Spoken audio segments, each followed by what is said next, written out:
Hello, everyone, and a warm welcome to our Facebook Live with myself, Ashok Gupta. I'm founder and CEO of the Gupta program. So welcome to all of you to our very special event for Valentine's called What's Love Got to Do With It? That amazing song by Tina Turner. And we're going deeper into that subject with our friends, Tina the ballerina and Sam the fireman. All right. And it's their love story. And we're going to be talking about their love story. And after this session, we'll also be having a live Q&A with myself on Zoom. And if you'd like to join us for that Q&A to ask your own questions, ask us about the topics that we've been through today, then simply go to the App Store or Play Store and download Gupta program. Just search for Gupta program. You can download it and the live event will happen there. And we'll also share the Zoom link within this chat as well on Facebook if you're on Facebook. So it's time for a love story. Are you ready and are you sitting comfortably? So we'll begin. Tina and Sam met one day and fell madly in love. They saw themselves as soulmates. Once before, they felt alone in this uncaring, vast universe. But suddenly, like magic, they felt that deep connection when they met. And they felt, I'm no longer alone in this universe. They felt unconditional love. And they said to each other, you complete me. And it was a beautiful scene. And of course, Tina and Sam then lived happily ever after. The end. And then the movie credits came up and everyone left the movie theater. And then real life started. So the honeymoon period was over for Tina and Sam. And what then unfolds is the real authentic love story about making it last. Because what then happened? Did that soulmate type connection continue? Maybe it did, but on a different level. What happened was, over time, after the honeymoon period, Tina started feeling that, well, maybe Sam isn't as attentive as he used to be. Isn't showing me as much love and care and attention as I first thought. And so she started expressing that to Sam. And Sam felt really criticized by it. And he felt offended. And he got really angry. But this made Tina feel even more insecure, to the point at which she would regularly break down and feel very upset. And he also felt very upset. And they started playing a game of tennis, hitting the ball harder and harder at each other, creating more and more hurt in each other. And it became like a game of hot potato. Tag, you're it. You've got my pain now. Oh, no, I can't handle this pain. No, you need to handle the pain. And they started hurting each other and blaming each other. It turned into the blame game. And in this relationship, Tina and Sam started feeling more and more alone. Whereas at the beginning, they felt, wow, the unconditional love that I'm feeling is amazing. It was euphoric. It was like a drug. Because finally, someone had given Sam and Tina permission to truly love themselves. It's not that the other person injects us with love. No. It's simply that by being in the presence of someone that loves us, it gives us permission to love ourselves. So in some ways, all love is a reflection of self-love, it could be said. But as we said, things turned sour. And Tina did what she could to try and get Sam to understand how she was feeling. But that just made Sam feel more and more threatened. And so, as they started withdrawing from each other, the garden that originally had lots of flowers in it suddenly started growing weeds. And they both realized that they were in charge of the garden. So with a garden, if you leave a garden to its own devices, weeds will grow and it will become unkept. And there's no flowers anymore. And they realized they needed to start getting rid of the weeds, which was all this negativity and false beliefs and false thoughts that they started generating about each other. They needed to weed their garden. And secondly, They needed to plant flowers, which were all the good moments together, the positive moments, the loving moments. And if they didn't both tend to that garden, which sometimes we assume will take care of itself, then this would just cause more and more hurt, more and more pain. And they did the best that they could, but still they felt like they were triggering each other. Should they even stay together now? Was it worth it? And they both decided to go on a journey of self-awareness, to try and understand at a deeper level what was going on. Why was it so easy for my partner to trigger me? What is happening there? And so Tina went through some coaching, some parts coaching. She also did some meditation, some mindfulness, to become more self-aware of what she was feeling and why she was feeling the way she was. And Tina realized that she actually had a very anxious mother when she was growing up, and that she had actually internalized a lot of that anxiety. And she also had a distant, unemotional father, and she really yearned for his love and his approval.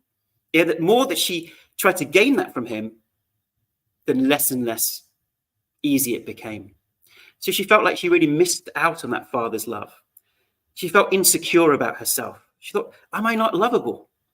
Because for a child, feeling loved and supported and cared for is so important, to feel part of that tribe so that one can survive.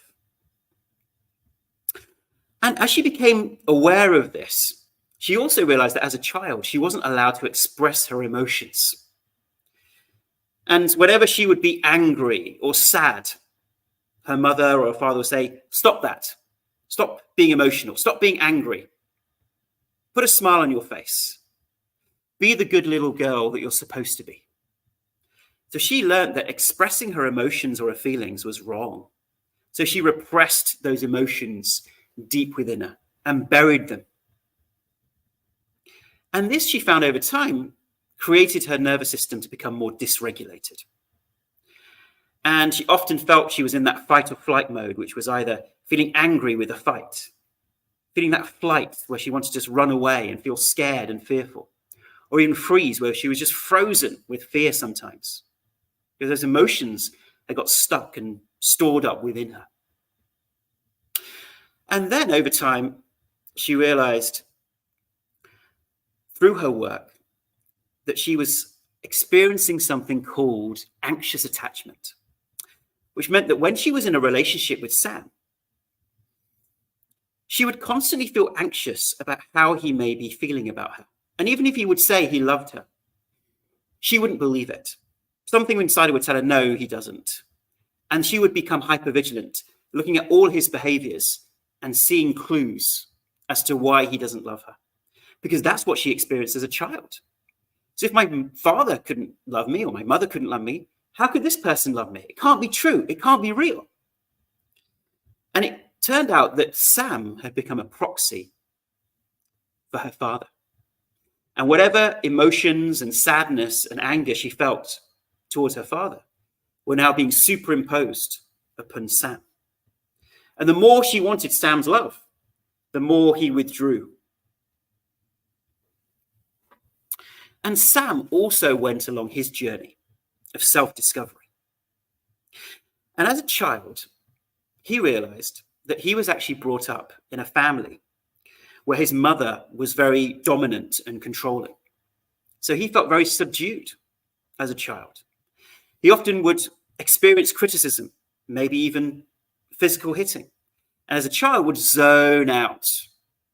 He would find it very difficult to express his emotions because he would also be told off by his father that he's got to be a strong boy and not cry and not show emotion. And so he would avoid difficult conversations and emotional conversations because he just wasn't used to that. And through his work, he realized that Tina was a proxy for his own mother. And he was primed for what we call an avoidant attachment style. So avoidant means that in his relationships, if he discovers challenges, if it becomes very difficult, he thinks, oh, it's not worth it because this is taking away from my freedom. This is threatening my boundaries. and then we'll withdraw from that relationship and zone out from it. And what they both learned through their work was that we attract the partners or people into our lives that bring to surface our unhealed emotions from our past. And often it is that an anxious type will attract an avoidant type. Now you might say, Ashok, well, why on earth is the system set up this way? This doesn't feel very nice. Well, it depends what you believe the purpose of relationships actually are. What are we doing here on this planet? If we only ask those bigger questions, can we then understand what's going on at the relationship level? Let me talk briefly about the karmic cycle and karma. Now, I suppose the English way of saying it is karma. The Sanskrit original way of saying it is karma, right?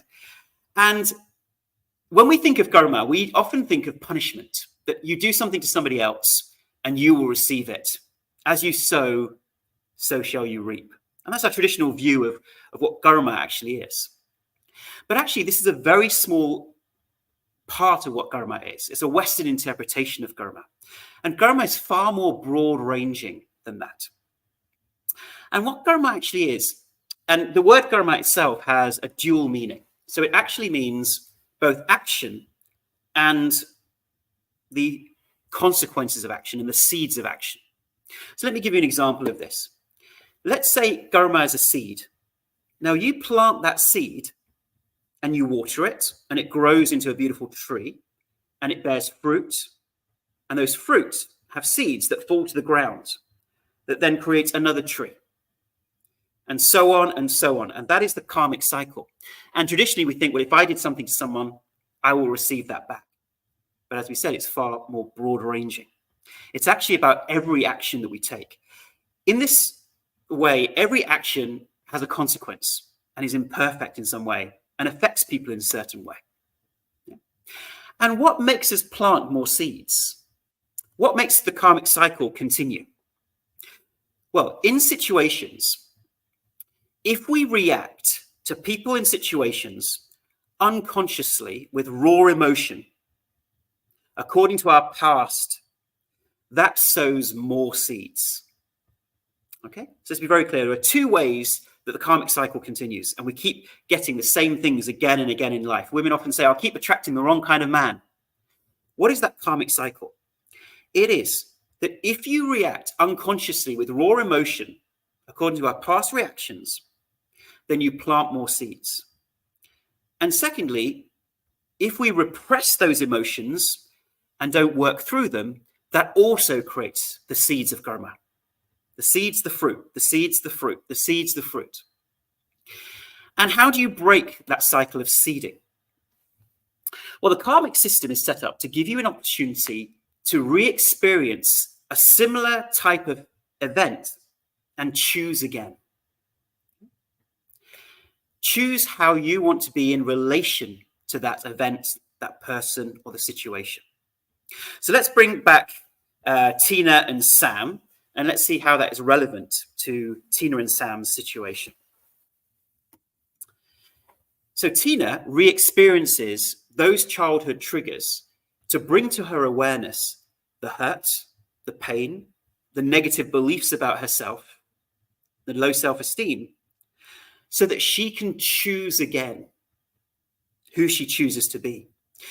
We then become aware of the emotions which are unresolved, the beliefs about ourselves that are unresolved, and we have an opportunity to choose again, to work through it, to be different in this scenario. Okay. And how do we stop sowing these seeds in a relationship? Well, through that third way that I spoke about, which is rather than reacting unconsciously. That's what Sam and Tina were doing before. They were reacting to each other unconsciously, hitting the ball harder at each other. Who could hurt the most? That's reacting unconsciously. But when we do that, we sow the seeds of karma. More and more of those experiences that trigger us will keep coming up until we shift that response. Or in relationships, people might repress the feelings, repress the emotions. Oh, well, I want to be the bigger person. I don't want to express how they made me feel. But then we store up the pain and the hurt inside of ourselves. till we can no longer feel the love. And in both of these scenarios, reacting unconsciously or repressing the emotion, both of those scenarios, eventually the love dies. Eventually the love dies. But there is a third way. There is a third way. And that is conscious, mindful awareness of what is going on within us. An understanding, a compassion for what is happening within us. Now, of course, this isn't a reason to stay in a obviously abusive relationship or stay in a relationship for the sake of it or for the sake of our personal development. We're not talking about that. But in most cases, that self-awareness and that self-growth has the opportunity to not only keep our relationships, but to make them flourish and go to the deeper reason and purpose behind our relationships. You might say, Ashok, what is the deeper reason for our relationships? Why do we have relationships? Well, this we'll be talking more about in our Q&A event straight after this one. But that's for you to decide and think about and reflect. What is the purpose of your relationship? Most of us go into relationships. If you ask most people, why are you going into a relationship? They say to feel loved or to relieve my loneliness and relieve my depressions. Oh, well, that's just what everyone does, isn't it? And all of those scenarios will end in disappointment because our happiness and our sense of self now is externalized and we rely on something outside of ourselves to make us feel happy, to make us feel loved. And that will never work. I say, well, what is the purpose? What is the purpose of any relationship that we have? A work relationship, a parental relationship, a friend relationship, a romantic relationship. Ultimately, it's for us to decide who we choose to be in relation to that person and become aware of those inner patterns. So if we were just living on an island, and they say no man is an island, if we were living on a desert island by ourselves, where could the growth be? Where could the evolving be? There's no one in relation to us. There's no one who we are reacting to. There's no one that we're working with. There's no one that can give us feedback on ourselves. And so relationships occur in relation to anything. So we can become more aware of that which is unconscious within us and work through it. Of course, all the other lovely things that come with us being social beings. So if we see relationships as, or a deeper purpose behind them being, the opportunity to heal every false thought and belief we have about ourselves, to become aware of all that which is unresolved within us, to ultimately reunify at a deeper soul level with our partners, with the ultimate reunification with the oneness, the realization that not only are we trying to find and search for unconditional love outside of ourselves, but we are made up of the very essence of love. That is our true nature. But we can only discover that when we stop looking for it on the outside and we remove all the barriers to that self-awareness. You might say, well, Ashok, how do we do this? This all sounds nice, but how do we do this? First of all, we recognize that the intensity of our reaction is based on our past, not necessarily the person in front of us. So when we have a reaction, it's very easy to go into the blame game straight away. Oh, look what this person did. They're responsible for how I feel. It's their fault. Look what happened. And of course, whether or not it was their fault, the first port of call is self-awareness. What's going on within me right now? How am I feeling? How am I reacting? What is being brought up from my past? Because you can't control the other person. You can't control how they're going to respond to your feedback. But what you can control is your inner environment and ecosystem. And that first port of call of any personal development work is self-awareness. And the second thing is looking at how a dove flies. So how does a dove fly? So if you think of a dove, how does a dove fly? It needs three things. It needs 2 wings and the tail feathers to fly.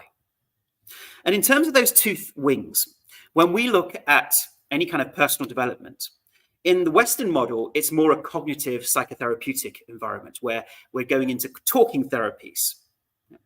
And the Eastern model is more mindfulness and somatic based. And if we look at the first model, Western model, there obviously are some upsides of that, but the downsides are that often we're not even aware of that which is deeply unconscious within us in those talking type therapies. And also, we may not have the resources to be able to handle our past and handle those small traumas or big traumas within us.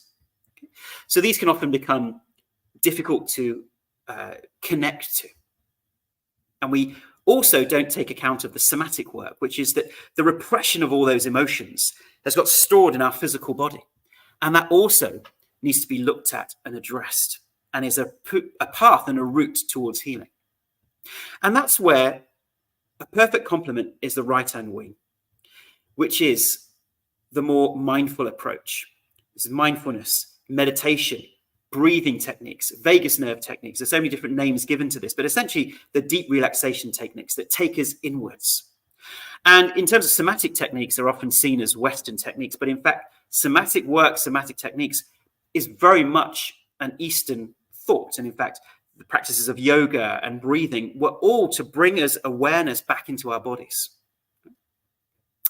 And then in terms of this model, the approach that we find most powerful at the clinic is something called parts coaching.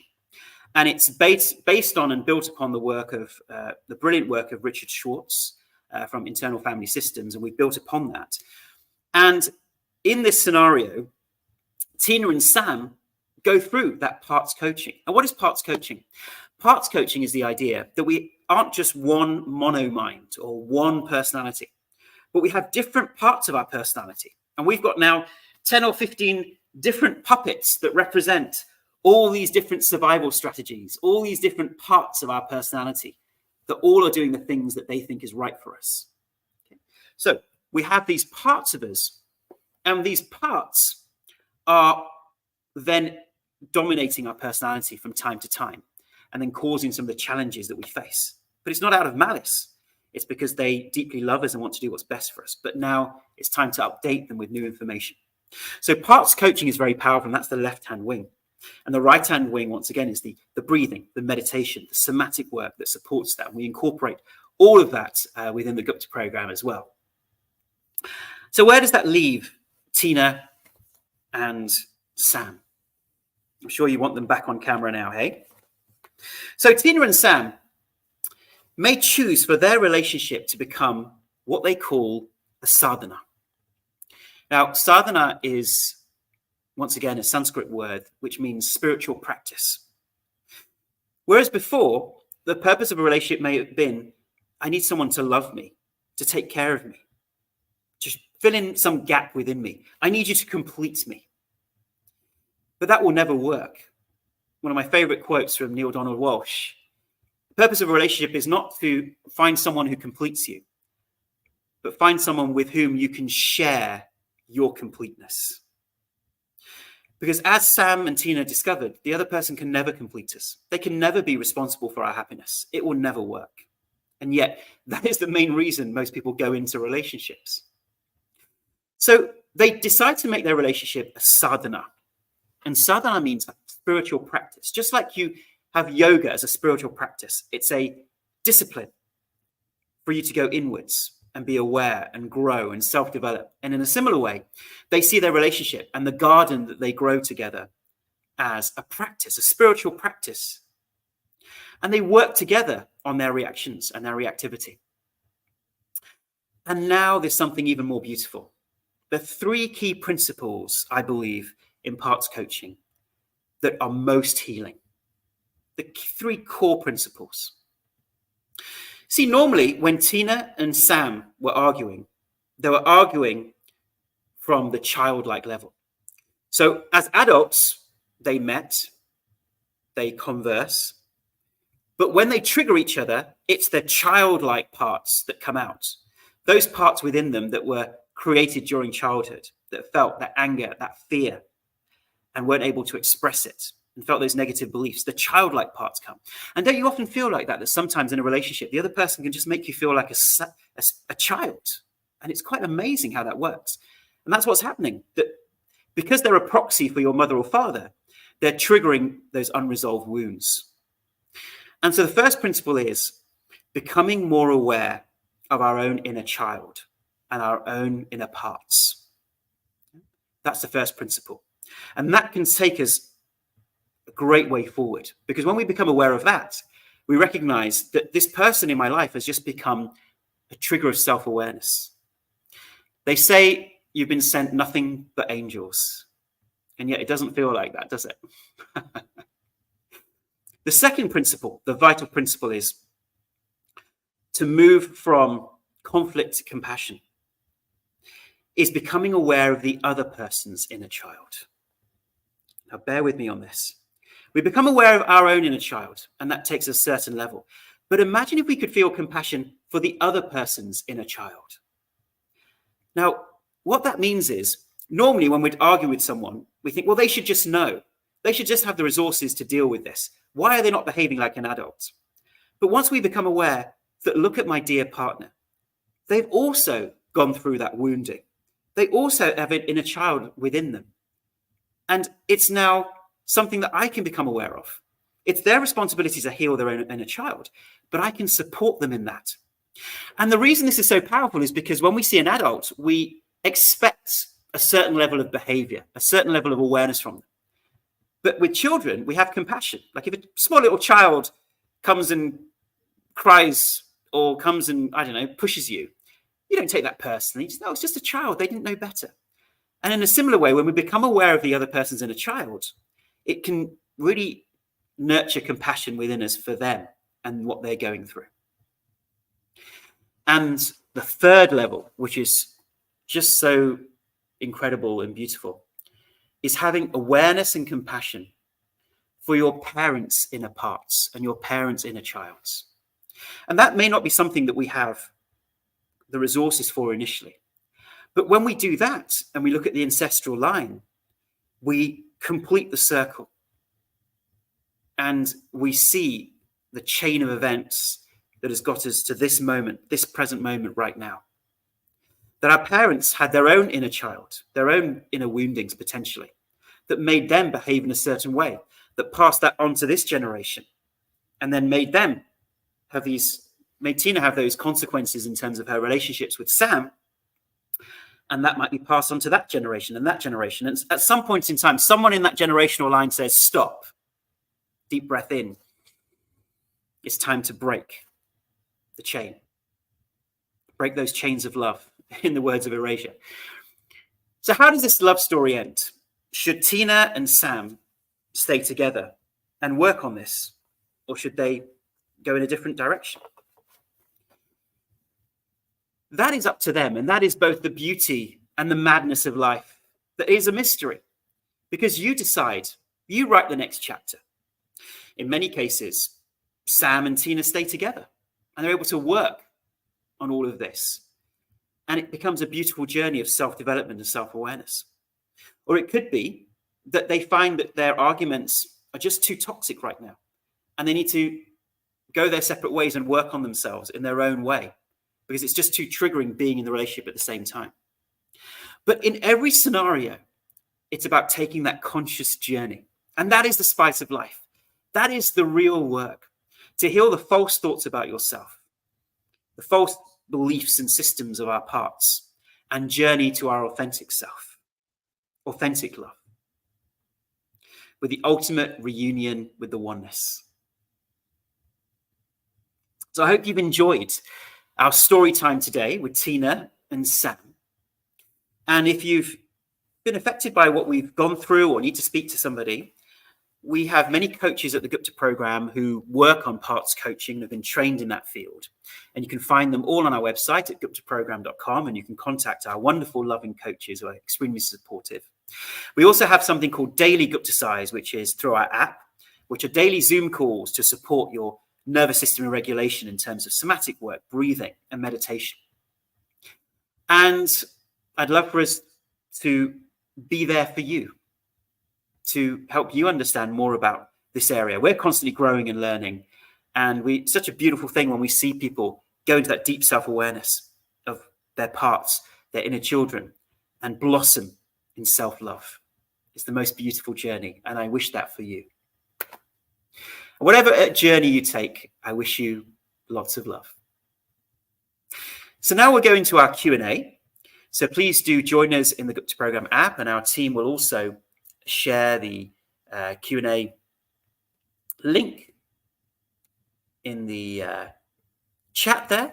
So please do join us on the Zoom that we're starting at 6:45 p.m. UK time, 1:45 p.m.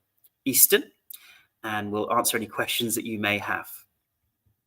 So thank you so much for watching, and please do once again share this. So we want to spread the knowledge about this. What is the solution to the world's troubles right now?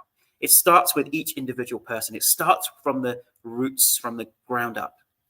And for us to heal as a society, as a civilization, through all the many challenges that we'll face, that self-love work is the number one priority.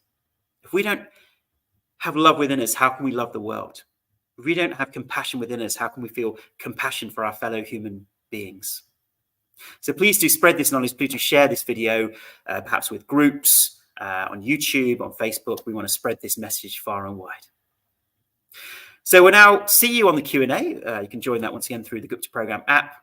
And we do also have our webinar series, which has just started last week, but you can still catch up. So if you have some kind of chronic condition, it might be ME, chronic fatigue syndrome, long COVID, mold, Lyme.